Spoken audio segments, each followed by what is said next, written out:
Bienvenue dans cette nouvelle vidéo sur la chaîne L'Esprit du Rail. Aujourd'hui, cap sur l'ouest de l'Île-de-France avec un focus sur une ligne innovante emblématique du nouveau modèle de transport régional, le T13 Express, anciennement appelé Tangiel Ouest.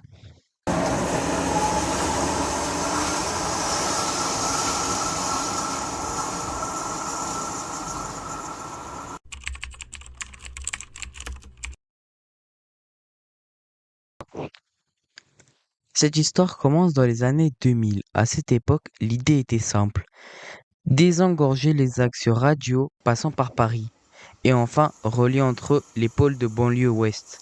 En 2006, l'étude de faisabilité naît autour d'un axe stratégique, la fameuse virgule de Saint-Cyr, jonction clé sur la grande ceinture ouest. Après plusieurs années d'études, le projet obtient sa déclaration d'utilité publique en 2014. Les travaux débutent en 2016 avec des chantiers structurants entre 2018 et 2021. Gare, plateforme ferroviaire et l'activation de ce maillon essentiel.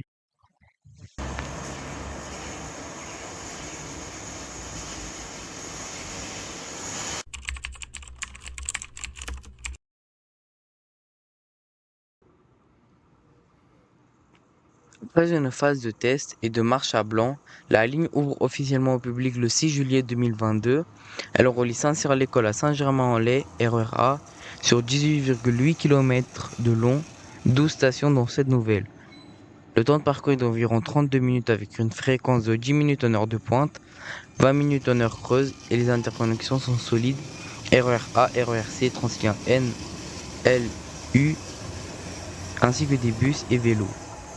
Le matériel roulant sont des Citadis Dualis d'Alstom, des rames bimodes capables de circuler sur des rails de la grande ceinture, mais aussi sur des rails de tram.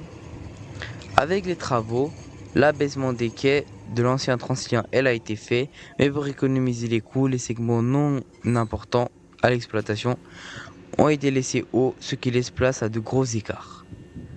Aujourd'hui, le service est exploité par Transeco T12 T13, une filiale de Keolis et SNCF Voyageurs. Mais dès 2025-2026, RATP Cap Île-de-France prendra le relais dans le cadre de l'ouverture à la concurrence, une bascule symbolique dans la région, une pleine mutation.